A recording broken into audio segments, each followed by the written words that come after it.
ก็เมื่อวันที่13วันเดือน6เป็งประเพณีส่งน้ำพระธาตุขออนุโมทนาขอบคุณขอบใจแทนวัดต่างๆตัวเนี่ยที่เพิ่นมีงานในวันนั้นตั้งเหนือนี่ก็มีวัดม่อนจมพอตั้งใต้ไปก็มีวัดบ้านปงเทวีวัดห้องกูวัดตงเศรษฐีวัดบันดงวัดสันกูทองสดไปวัดปังอายถึงหมดนี้ก็ในนามของคณะศรัทธาวัดต่างๆเหล่านี้ก็ขออนุโมทนาสาธุขอบคุณขอบใจที่ได้มาร่วมกันทำบุญบางป้องก็เป็นเจ้าภาพ เป็นเจ้าภาพน้ำเป็นเจ้าภาพเครื่องดื่มเป็นเจ้าภาพอาหารเป็นเจ้าภาพโรงทานเนี่ยเนาะบางพ่องก็มาเป็นเจ้าภาพทายทานถวายพระสงฆ์อย่างที่วัดม่อนจมพอวันนั้นได้นิมนต์ทุกเจ้าบรรนักบรรลาย15-16ตนมาได้15-16วัดเนาะเพราะว่า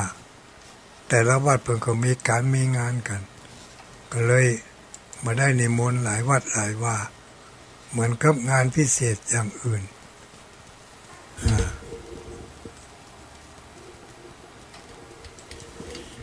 เหมือนกับงานพิเศษนี่อาจจะนิมนต์หลายวัดหลายว่าได้เพราะมาบัดไปตรงกันแต่งานนี้งานประเพณีนี่มันตรงกันหลายวัดในเมื่อมันตรงกันแล้วถ้าเขาจะไปนิมนต์เพิ่นบ่มาก็เกรงใจจะมาก็ลำบากใจก็เลยเจ้ากันไปเจ้ากันไปไปทางใดก็เฮือแล้วที่หั่นไปถ้าบ่มีเวลาเพียงพอถ้ามีเวลาเพียงพอก็ไปยาวไปเลยนะเนาะ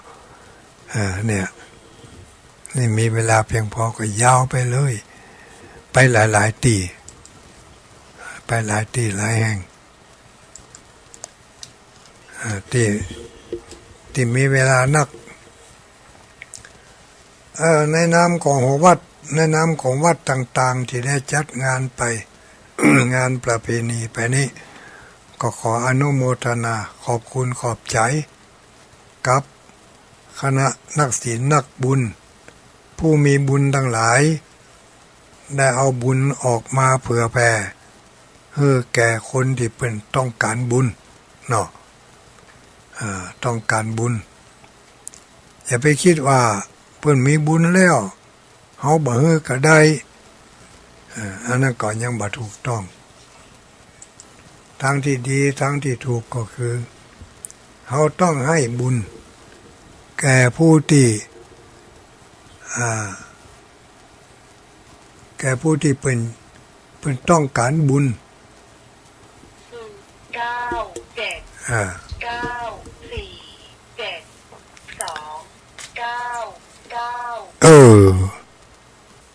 ยังไม่ถึงเวลาอย่าพึ่งโทรมาเถอะ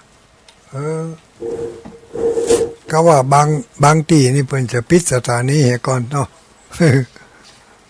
ก็กลัวจะบ่ได้โทรอย่าบ่โทรมาหากันกำแล้วไปตันได้โทรไหนตุลุงบ่ตันสุดอะสถานีเพิ่นย่างให้ก่อนอย่างอีกก็มีก็น่าอ่านอกอ่านใจถ้าจะเอาไปไว้ตอนท้ายแท้ๆหมู่ที่ฟังได้เกิงเดียวก็ไม่ได้โทรสักเตือนเนาะมาเดี๋ยวนี้ก็9:00 นกับ8 นาทีตั้งแต่เริ่มเปิดเพลงหน่องแน่งมาถึงมาเดี๋ยวนี้1 ชั่วโมงพอดีเนาะ1 ชั่วโมง โอ้ยังเหลือเวลาแถมหลายอยู่นี่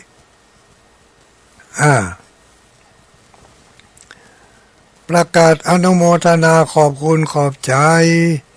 ญาติโยมที่ได้มาร่วมกันทำบุญเมื่อวันที่13ที่ผ่านมาทางวัดก็ได้รับความสะดวกสบายหลายอันหลายอย่างแต่ก็ต้องขออภัยกับบางผู้บางท่านบางผู้บางคนที่อาจจะไม่ได้รับความสะดวกสบายบางสิ่งบางประการที่ทางวัดได้จัดบริการให้ไม่เพียงพอก็ต้องขออภัยมาณโอกาสนี้ไว้โอกาสต่อไปเนอะก้อยปะกันทำกรรมก็คงจะเป็นปุ้นเดือนพฤษภาบุญนะคงจะเป็นเดือนพฤษภาเนาะก็ประมาณเดือน2 เดือนก่อนก็จากมีนาเมษาเด้อโอ้เป็นมีอย่างจ้าฮัลโหลเจริญพรมีอย่างจ้า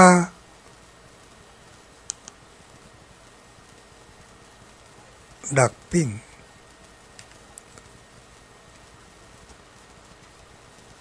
ว่าได้หมูเนอ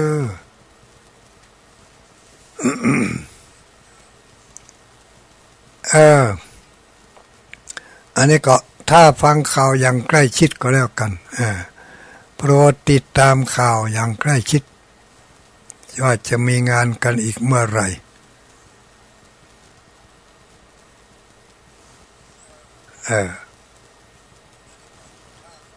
ก็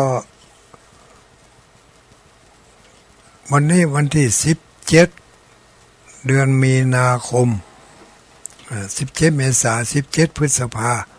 โอ้ปุ่นทำ2 เดือนกว่าจะได้ประชาสัมพันธ์ครั้งหนึ่งแต่ก็ไม่แน่นอนบางทีอาจจะมีอย่างเปลี่ยนแปลงก็คอยติดตามข่าวอย่างใกล้ชิดก็แล้วกันนะญาติโยมทั้งหลายเดือนพฤษภาคม68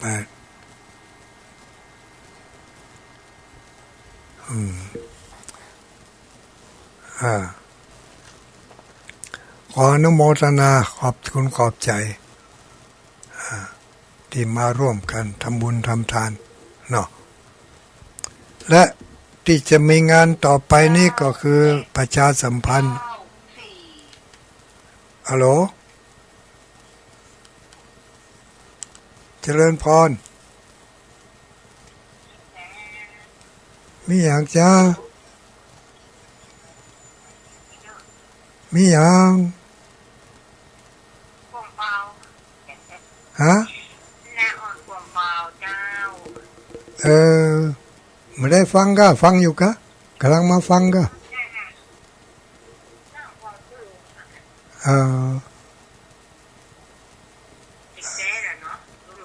ฮะ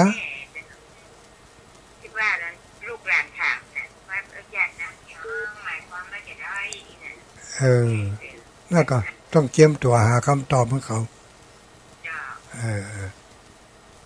อ้าวอนุโมทนาเนอะแม่น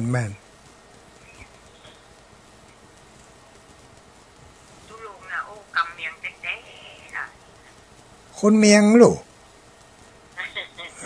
คนเมียงเหนียเนาะแม่นคนเมียงคนลาวไม่ใช่คนไตคนขืนอนุโมทนาเนอะสาธุเนอะอ้าวกำลังอยู่ในรายการอยู่อนุโมทนาสาธุงานที่จะมีต่อไปนี้อันนี้เพิ่งก็ฝากมาประชาสัมพันธ์บอกกันจิมเนอร์วันที่9ถึงวันที่11 เมษายนนี่โอ้เดือนหน้านี่นะหมู่ทั้งหลายคลื่นสีขาวและคลื่นประชาชนทั่วไป ก็ขอเชิญไปร่วมทำบุญด้วยกันเนอะที่วัดสันกู่ทองวัดสันกู่ทองเพื่อจะมีงาน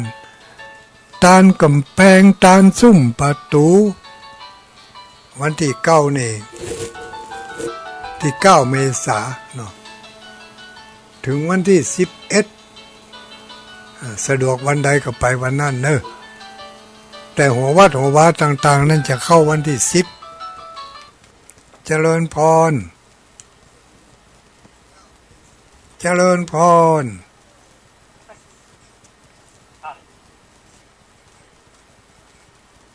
หายไผเอ่ยอย่างดักปิ้งมันได้ยินสักหน่อยมันได้ยินสักหน่อย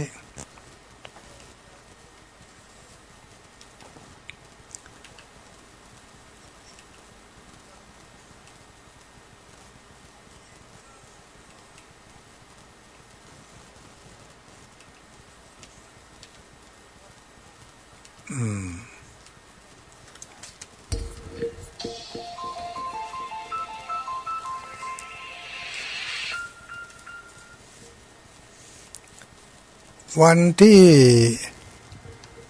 9ถึงวันที่10เมษายนอันนี้ก็ที่วัดสันกู่ทองเพื่อจะทำบุญฉลองกำแพงแล้วก็ฉลองซุ่มประตูเปิ่นแปลงใหม่นะสำเร็จเสร็จสิ้นภายในปีนี้เรียบร้อยไปเนาะแต่ก่อนเดือนเมษายนเนี่ยก็จะมีวันที่31ที่31มีนาคมนี่อันนี้ก็ที่วัดสันมาเขตเนอะวัดสันมาเขต31วันที่2เมษายนอันนี้ก็วัดสันมาเขตจะมีปอยหลวงหัววัดต่างๆจะเข้าร่วมทำบุญก็เปิ่นนิมนต์ไปวันที่2เนอะวันที่31นั่นเป็นพิธีภายในวัดมีการสวดเจริญพระพุทธมนต์สืบโหราชตาเนาะที่31แต่วันที่2นี่เป็นวันที่หัววัดหัววาต่างๆนำเครื่องทยทานเข้าไปร่วมทำบุญกับเปิ่นวันที่ขยับขึ้นมาแถมวันที่23วันที่23นี่ ที่วัดตรงฟ้าผ่าวัดตรงผ้าผ่าวัดตรงผ้าผ่าวัดตรงฟ้าผ่าอำเภอแม่สวยอันนี้เพิ่นก็จะมีปอยหลวงเนอะไปร่วมทำบุญด้วยกันพี่น้องอยู่อำเภอแม่สวยอำเภอใกล้เคียงมีโอกาสมีเวลาไปร่วมทำบุญด้วยกันเนอะเดือนเนี้ยเดือนมีนาเนี่ยนะเดือนมีนาคมเนี่ยวันที่23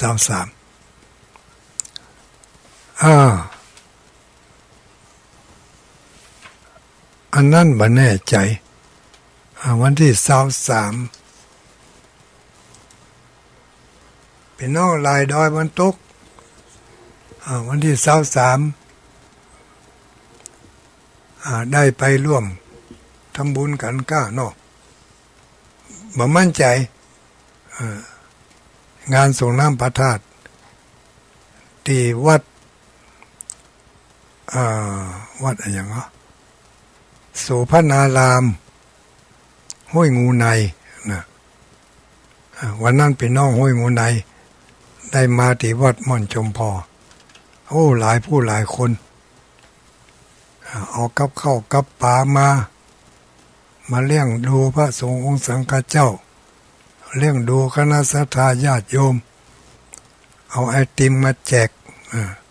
2 ถังหมดลึ่ง มันได้จิ้มก็เปิ่นสักหน่อย หวานก็เก็มหูเพื่อถามหาหมดแล้วลุงนี่วะขายดี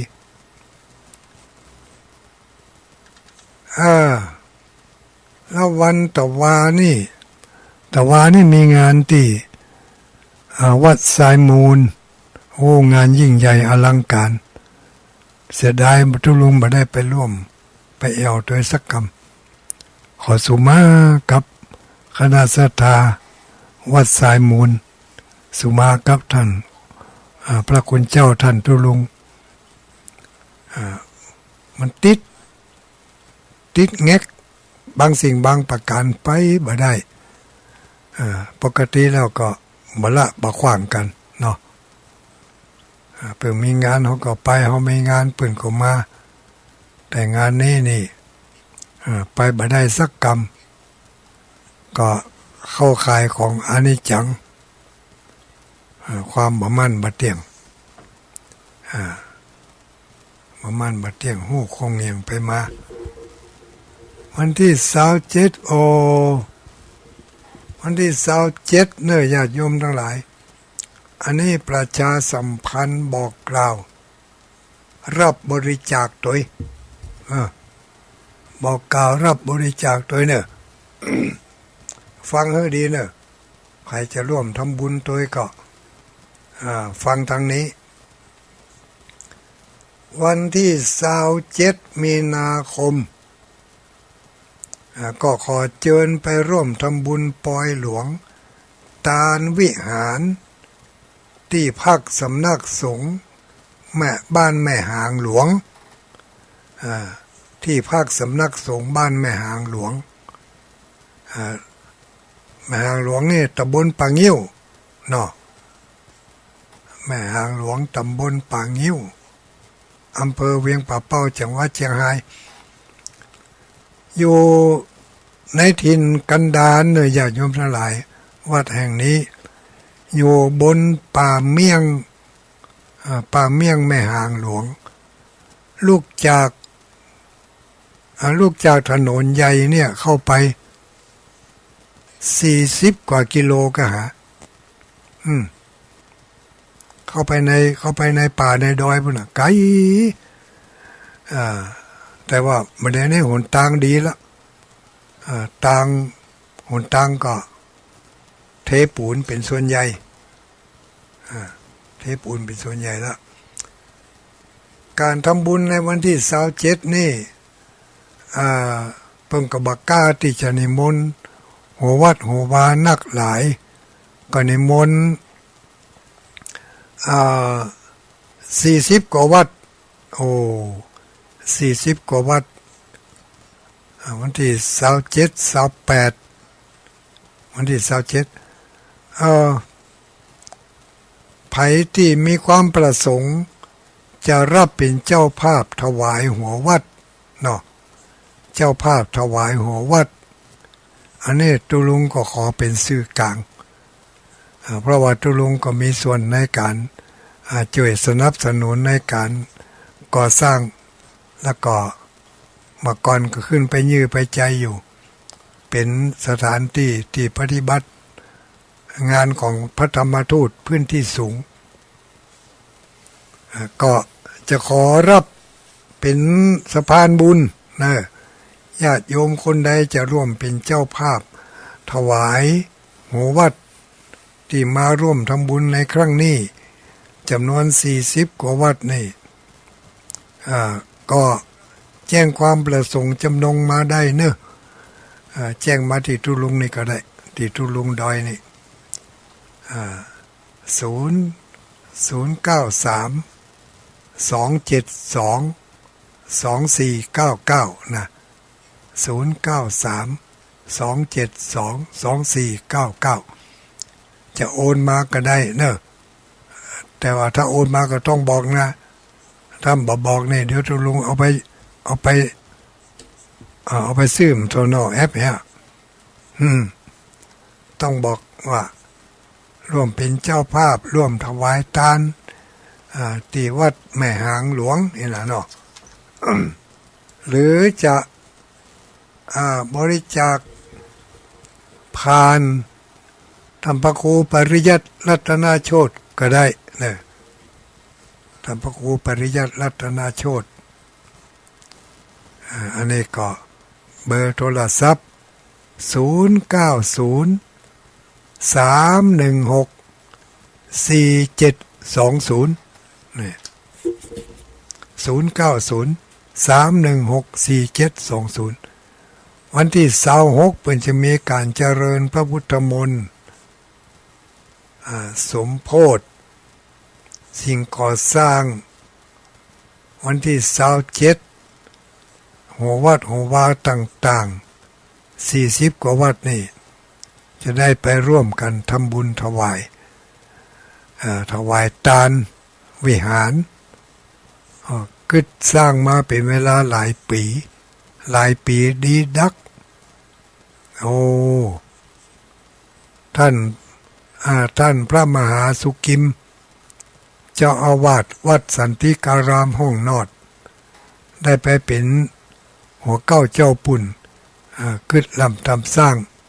เป็นตัวแทนของคณะสงฆ์เป็นตัวแทนของคณะศรัทธาได้ไปเป็นหัวเก้าหัวกันนำการก่อการสร้างจากบ่มีอย่างสักอย่างขึ้นมาจนกระทั่งบัดเดี๋ยวนี้วิหารนั่นสำเร็จเสร็จสิ้นแล้วโดยงบประมาณที่ศรัทธาญาติโยมทั้งหลายได้ให้ได้หอมกันไปวันเล็กวันน้อยจนบัดเดี๋ยวนี้เรียบร้อยจัดการละวันที่26มีการไปเจริญพระพุทธมนต์ไปนอนพุ่นเนี่ยบนป่าเมียงบุรุโอ้ไก่ศรัทธาญาติโยมจะไปร่วมด้วยก็ได้เนอะวันที่27หัววัดหัววาต่างๆเพิ่งก็จะเข้าไปรถปิกอัพเข้าไปได้เนอะรถตู้นี่มันต้ารถเก๋งก็มันต้องเอาเข้าไปมันสูงเนาะหนทางมันมีเป็นบางมีส่วนใหญ่นั่นเทปูนไปแล้วหมดแต่มีเป็นบางช่วงมาได้จากที่สิ้นสุดถนนเทแล้วก็ตอนนั้นก็จะเป็นถนนปรับดินลูกลังปรับเรียบเมื่อฝนตกเท่านี้ก็บ่เป็นหยังไปได้อยู่แต่ถ้าฝนตกแล้วก็นักแก่พ่องก็ไปก่อนที่ฝนจะตกนี่เนอะจะไปทำบุญทำทานกันก็0932722499อันนี้หอมมาได้0903164720อันนี้ก็จะรับเป็นสะพานบุญให้เนอะรับเป็นสะพานบุญให้ติดต่อโดยตรงเลยเลขบัญชีมายังจะหอมกี่บาทรับฝากได้เนอะรับฝากได้เพื่ออำนวยความสะดวกให้แก่ญาติโยมบางคนบางท่านอาจจะวิทย์จวดมาได้ทำบุญทั้งหลุมทั้งล่างจะให้เป็นเจ้าภาพก็เป็นเอากันไปให้หมดขอสักตีแล้วนะช่วยให้เป็นเจ้าภาพถวายหัววัดก็ไปที่วัดแม่หางหลวงเป็นป่าเมี่ยงวัดป่าวัดดอยห่างไกลความเจริญไปมาบัสะดวกหน้าฟ้าหน้าฝนซ้ำให้เข้าไปแล้วก็จงไอ้นะก็น่าหันอกหันใจพี่น้องชาวบ้านที่เป็นอยู่ในหันแล้วก็พระสงฆ์องค์เจ้าที่ไปเป็นกำลังใจให้ศรัทธาญาติโยมในพื้นที่นั้นประชาสัมพันธ์วัด แม่หางหลวงวันที่26 27เดือนมีนาคมนี่วันที่26นี่ทุกเจ้าจะไปนอนกันจะถวายเครื่องดื่มไปก็ได้เนอะเครื่องดื่มน้ำชากาแฟ ไมโลโอวันตินอย่างก็แล้วแต่เก็บตัวไว้เอามาฝากที่วัดม่อนจมพอนี่ก็ได้เอาไปฝากไว้ที่วัดล่องกูก็ได้ฝากไว้ที่วัดสันติการามร่องนอดก็ได้ฝากได้ทุกที2-3 วัดนี่มีอะไรอีก9:29 นาทีเนาะ29 นาทีมีไผส่งไลน์มาพ่องจ้ามีไผส่งไลน์มานุจรีส่งการ์ตูนมาคุณเอส่งตอบรับมาอันนี้สวัสดีค่ะไลน์นี้ใช่พระครูปฏิภาณหรือเปล่าอันนี้ซื้อของเปิ่นซื้อของเปิ่นแล้วก็มีคุณห้อยงูในแล้วก็มีคุณโยมอะไรนี่คุณโยมดินดำบ้านดินดำไหว้สาตุลุงฟังอยู่สาธุอันนี้ใครอีกถัดมามีแม่อุ้ยน้องกราบไหว้สาธุลุงสาธุวันนั้นมาก่อนนั้นแม่อุ้ยน้องนี่บาหันบอกว่าฟังรายการมาเจ้าจบแล้วจะไปวัดไหนหมู่ไปวัดพระงิ้วกันเนาะวันนั้นเป็นวันพระศีลใหญ่ศีลหลงถัดมาก็มีคุณโยมแม่ออกอำเภอป้าวไหว้สาธุลุงฟังอยู่อนุโมทนาสาธุอันนี้แม่ออกน้ำดิบป่าสร้างกราบไหว้สาธุลุงอันนี้คุณโยมแม่ออกบ้านหนองผาขาวคุณโยมมนฤดีพุทธนิมิตสาธุอนุโมทนาทัดมากลุ่มขึ้นสีขาวใครเอ่ยกลุ่มคลื่นสีขาวอันนี้ไม่มีตัวตนทัดมาแม่อุ้ยแม่ออกไหว้สาธุลุง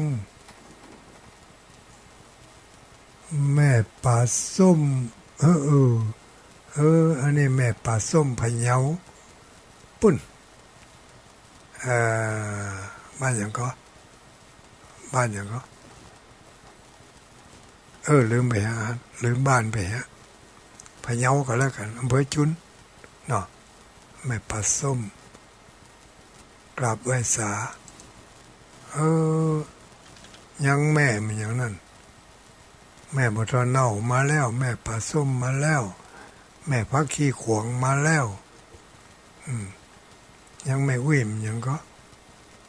อุ้ยน้ำปูอุ้ยน้ำปูบาหันเนอะเว้ยกราบไหว้สาอันนี้แม่มันอย่างนี้กราบไหว้สาตุลุงการ์ตูนกับไม้ฮะถ้าจะชอบร้องเพลงอันนี้แม่ไก่ทอดก็นี่แม่ตำน้ำพริกเนาะสาธุสีอ่อนเปรมจิตสาธุอันนี้อยู่ในคลื่นอยู่ในกลุ่มปุ้นนี่อยู่ในกลุ่มปฏิบัติธรรมเนาะอนุโมทนาตอบทางไลน์เสียงเวลาก้าเนี่ยเนาะสดมาเนี่ยถึงอันนี้มาต้าอันนี้ก็มาต้ามีแล้วเสียงแล้วที่มันได้ตอบขอสุมาอภัยมันลบมันหายไปแม่อุ้ยเพชรลาพรมใจพร้อมกับคณะทีมกราบไหว้สาธุลุง อ๋อวันนั้นมีคนสะใจที่ตอบไม่สาชีพ ตอบคอเซ็นเตอร์ไปแล้วเจ้าได้โทรมาแล้วสวัสดีคุณคอเซ็นเตอร์ วางหูพบเอาวะ ขอยังมาโทรหามันหูแต่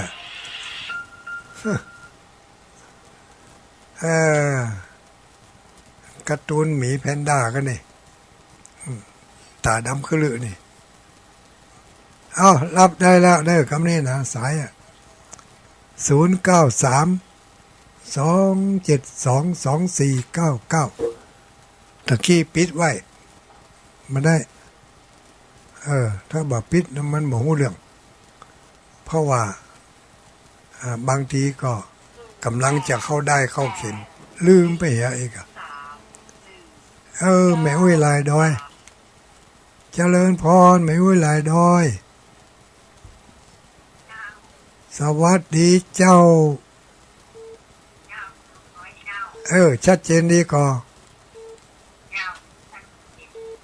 ชัดเจนดี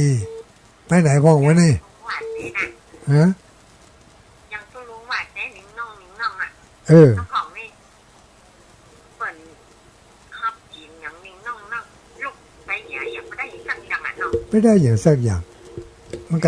ก็จะได้กันนิ่งน่องนั่นอ่ะถ้าเอาตั้งใจมาเอาปอนแต่นี่เนาะอันนี้มาเอาให้กำน่องลูกไปอย่างเดี๋ยวเป็นเหตุคำถ้านิ่งน่องนะลูกไปอย่างบอกฟังละมาได้อะ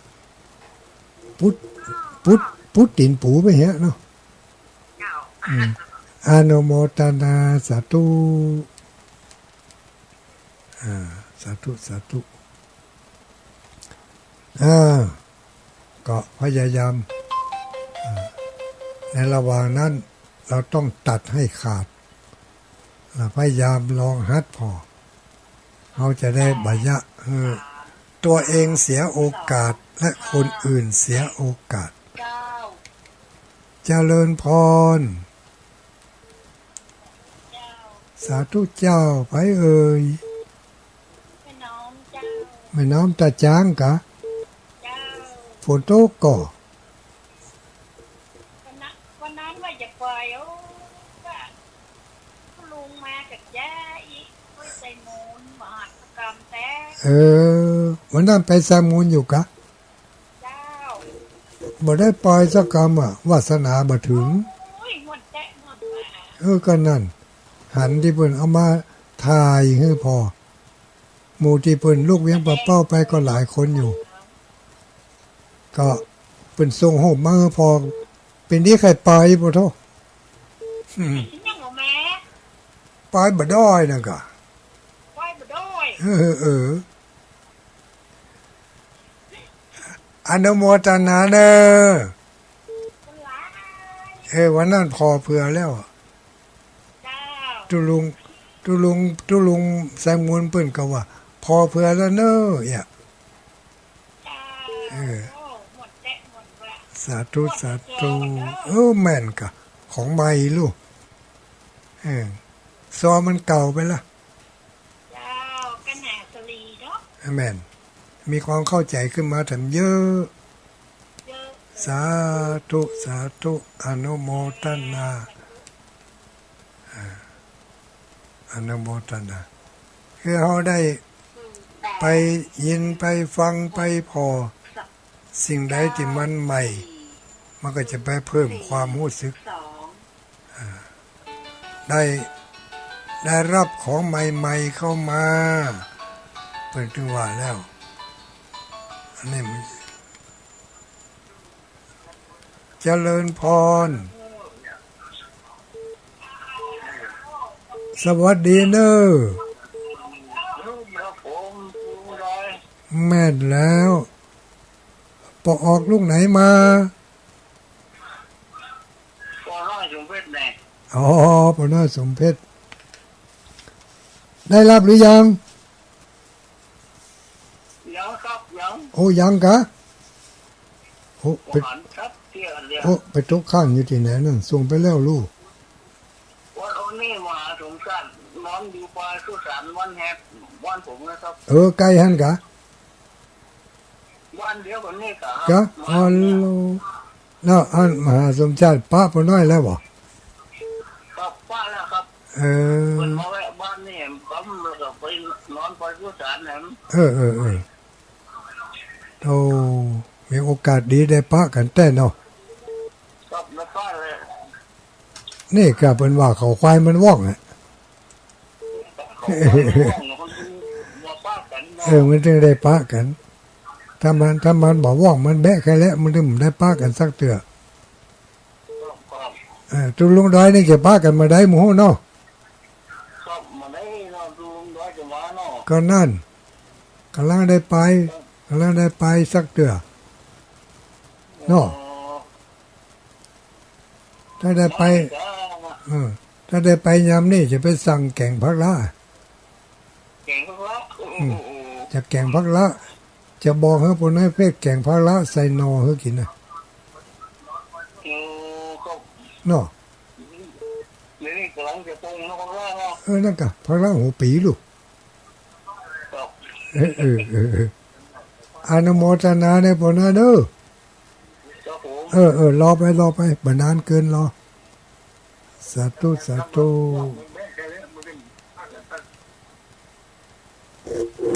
คุณโยมแม่หลวงทองหน่อย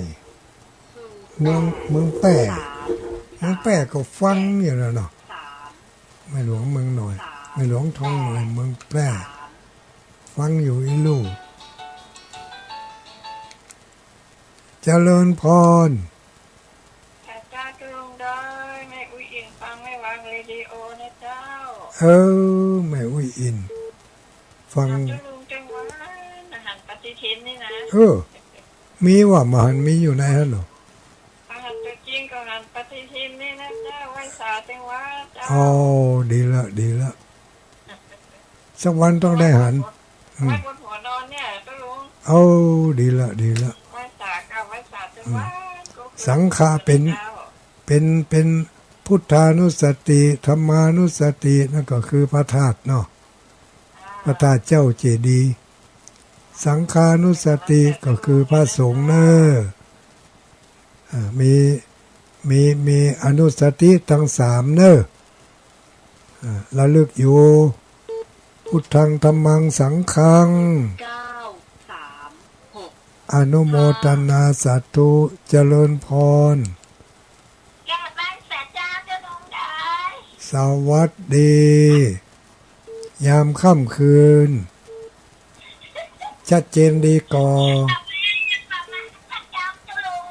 ฮะ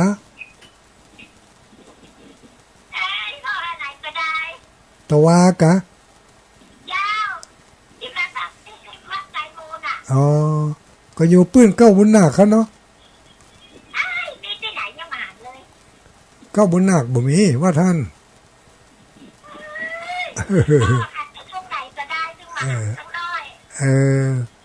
ส่งตัวแทนไปเหียไม่ได้ไปสักกำไม่ค่อยสำหาน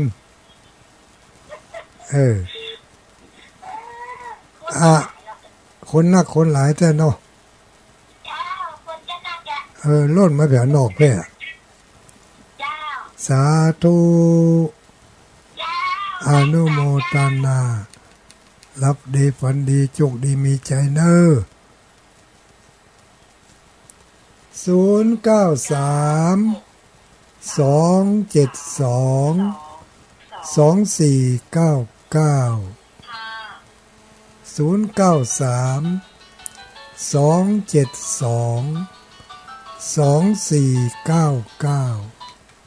เจริญพรสวัสดี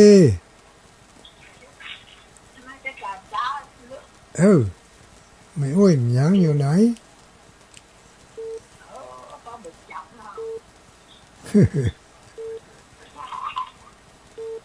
แม่อ้วยสันกำแพงสันกำแพงวันนี้โชคดีกันนี่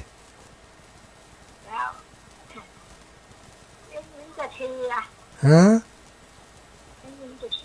ชัดเจนดีเนาะ เจ้า เออวันนี้เปิ้นมาหนีละกะ เป็นละเลย เดี๋ยววาดไฟหินหนีละไอ้หอบครัวแอนไปที่อื่นเนี่ย อันนี้จะเป็นยังไง วันนี้เปิ้นบ่มีรายการพิเศษอนุโมทนา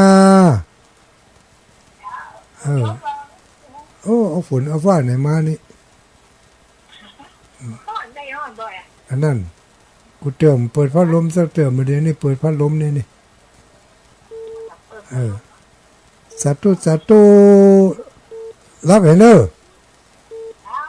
ไปลึงไปด้านรับเหรอรับดีฝันดี จะได้โชคดีมีใจเจริญพร เวทาจุลงเจ้าไปพันเยอะ ลายดอยวันออก เจ้าจะเจนดีเด้อ ชัดเจนดีไม่ได้ไปเอาไหนก็วางนี่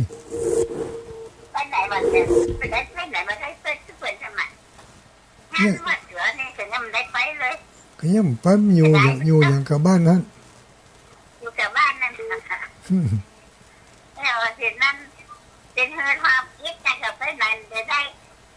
ได้ขยะได้กระถิ่นกับน้ำรัดวันนี้ ม่วนก็ อันนั้นจ่ายขนาดนั้นใครไปเขา ไปฟังไปเถอะ ใครไปขนาดนั้นอ่ะ อยู่เถอะทุกเจ้าไปก่อนจะได้ไม่ถ้าไปก็ขาดขาไปแหลมขาก็ขาดสายนายอนุโมทนาขอบใจสาธุสุขภาพแข็งแรงสมบูรณ์พูนสุขเนอขอขอบคุณ 94.5 แม่ขจารย์โมเดิร์นขอขอบคุณ 103.5 เวียงป่าป้าดอยหมอกเรดิโอขอขอบคุณ 100.25 เมืองฝางปิดแล้วก็เดี๋ยวนี้เนาะปิดแล้วก็ส่งขึ้นมาพอแล้วเจริญพรสวัสดีแม่อุ้ยอยู่ไหน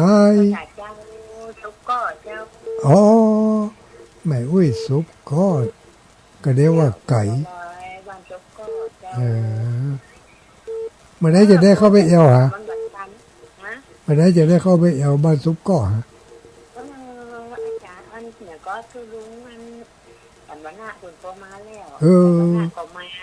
วันนั้นได้ยินว่าเปิดไปเอายาอยู่เจ้า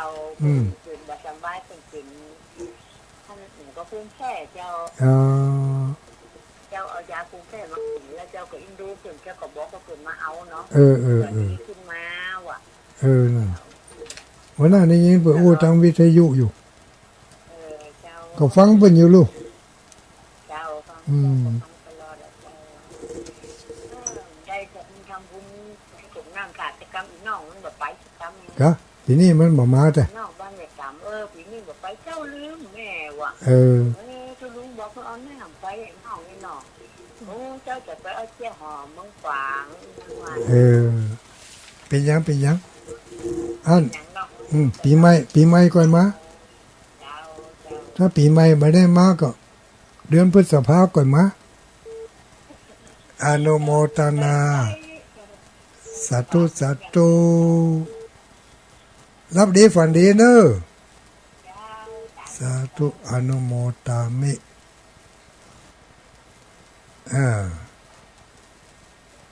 เวลาเหลือแถมจัดนักหมู่เก่าหมู่ใหม่โทรมาเลยแม่หลวงท้องหน่อยบอกว่าฟังจากขึ้นดารุณีฟังจากดารุณีชัดเจนดีเมืองแป้เนาะเมืองแพร่เมืองงามเมืองเงาหายหนึ่งวันนี้มาเล่าฝนตกห้ำเลยก็เมืองเงาเจริญพรวันจันทร์หลวงพ่อเจ้าคือลูกที่ไหนมานี่บ้านไก่เนาะวันที่13นะว งานศพพระเจ้าเลยเนาะซึ่งไปดูได้อย่างจักวันน่ะอันนั้นก็เอาบุญเอาบุญที่มาลำได้เอาลูกงานสงฆ์น้ำพระธาตุมันมีกูปีแต่บุญที่เจ้าตายนี่มันนานๆมีได้ไปสักคำแต่มันไปนะกำได้ไปกก็ไม่เป็นไรไว้โอกาสต่อไปเนาะเจ้าถ้าขวาศพคือเจ้าน่ะกะทุกเจ้าวัดไหนวัดนี้เนี่ยก็วัดป่าโพธิญาณเนี่ยกันวัดป่าโพธิญาณเจ้าที่แม่หมอบอกเขาหลอกเปล่าว่าอย่ามาลอนเย็นนะกันอ๋อ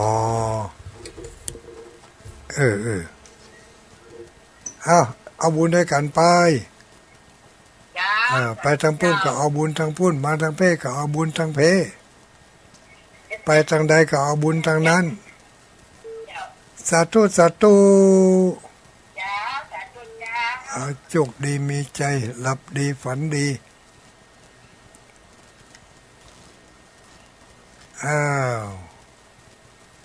ไปลืมเนอะวันที่27จะมีปอยหลวงที่วัดแม่หางหลวงตำบลป่างิ้วอำเภอเวียงป่าเป้าจังหวัดเชียงราย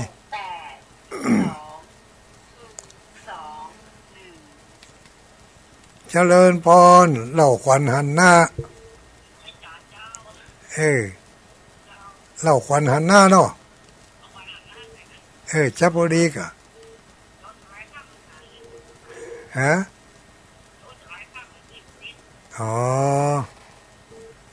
เต้งโทรมาอยู่เหมือนกันเนาะม่วนขนาดนักม่วนขนาดส้มตำก็มีน้ำพริกก็มี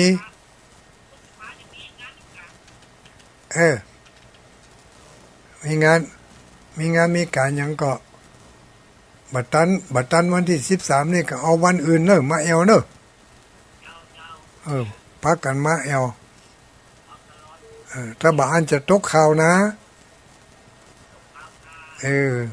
มาได้หันม่อนจมพอนี่ตกข่าว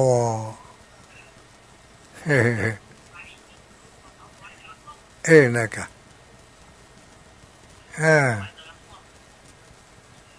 ไม่เป็นไร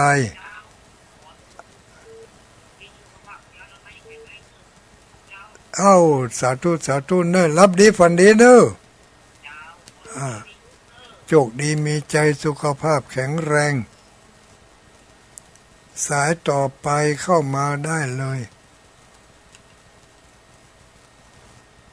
ไม่ได้รับ9 สายข้อความ34ไม่ได้อ่านหรอมีไผพล่ำพเลือ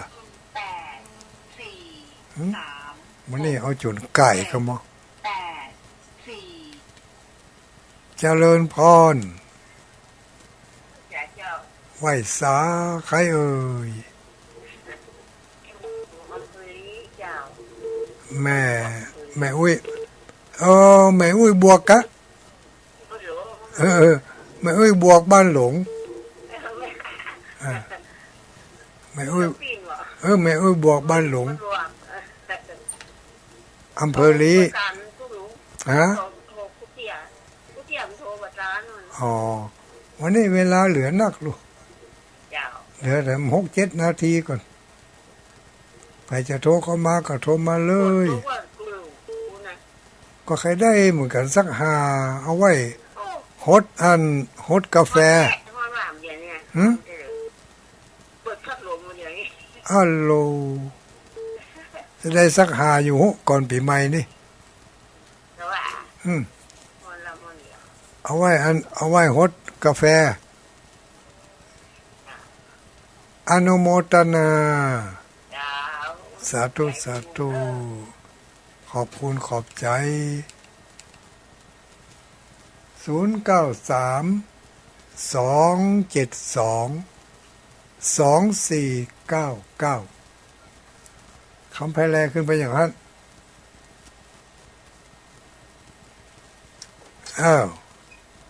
เข้ามาได้เลยเนอะเวลาเหลืออีกนิดหน่อยคำนี้อ้าวใครจะเป็น เจ้าภาพถวายพระสงฆ์ที่จะทำบุญตาลวิหารฉลองวิหาร วัดแม่หางหลวงตำบลปางยิ้วอำเภอเวียงป่าเป้าจังหวัดเชียงรายติดต่อมาหลังใหม่เนอะตุนต่อใดที่ต่อมาทางหลังใหม่บอกกล้าแจ้งผ่านเกรงใจพี่น้องเจ้าบ้านเจริญพรครับรถวันมาตรการพระราชกงปนานกะโอ้กูเสาแล้วพระราชกงโตกว่าตันเขาวันนี้วันนี้เราคดถูกวันนี้เขาควายมันว่องแล้วบ่แล้วเขาควายมันว่องวันนี้แต่วันนั้นเป็นเดือนไปนี่แหละทูจะได้ก็ได้แต่วันนี้ก็ปัดจะโหดทีพวกนั้นโลมันจะได้ก็จะได้มาตันเขามาตันเอาตอนสุดท้ายไปแหละครับจากวันนี้เนี่ยทางว่าโอ้ยมันเป็นยังจะไปต่อหินครับเสียงตีละตาแวนเสียงเป็นมือไปโลเกี่ยวได้ก็ตึกหลอกที่บ้านได้เป็นหลอกที่สุพรรณบุรีถึงวัดก็ยอดยาวัดถึง3 เดือน4 เดือนเขาใจมันมาเหมือนเนาะครับมันบางทีไม่จะยังก็ขี่รถเครื่องเป็นวัดขับนั่นก็สาวก็ได้ใช้แว่นก็จะก้อนดอกซื้อแว่นใช้ของโคตรน้ำส่งลูกบอกอันยานไม่ยังกับรถเครื่องรถยนต์นี่ก็ยี่ห้อเดียวกันแต่ว่าคนแจ้ต่างกันสุขภาพร่างกายของเขาก็เหมือนกันนั่นเนาะผมก็รถเครื่องผมกล้าหมูกล้าไก่กล้าพับกล้าสุกี้แจ้เข้าไปแล้ววัดขี่เข้าตัวลูกตัวเมียขับเดียวโลรับผิดชอบครอบครัวเต็มที่เนาะไม่เป็นไรเอาคุณงามความดีส่วนนั้นมาเป็นกำลังใจก็แล้วกันเนาะลูกตัวใหญ่ก็แล้วขอบไปครัวก็แล้วเขาก็ภูมิใจ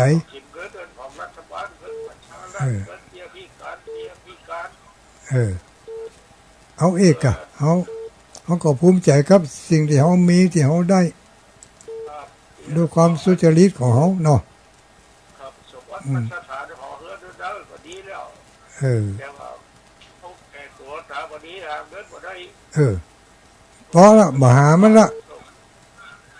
ลูกสมบัติสมรสไปหามันละเอา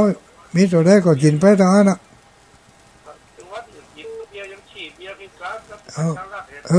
พอละเขาจะไม่ได้ไปแข่งมันอย่างก็ไผ่แล้วลูก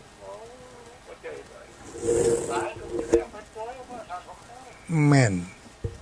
ไม่ได้ไปแข่งไผ่ขอให้มันได้กินได้นอนได้อยู่เหี้ยก็เอาละลูกอนุโมทนาสาธุปิดท้ายละกันเห็นเนาะสาธุเนอขออนุโมทนาศรัทธาญาติโยมทั้งหลาย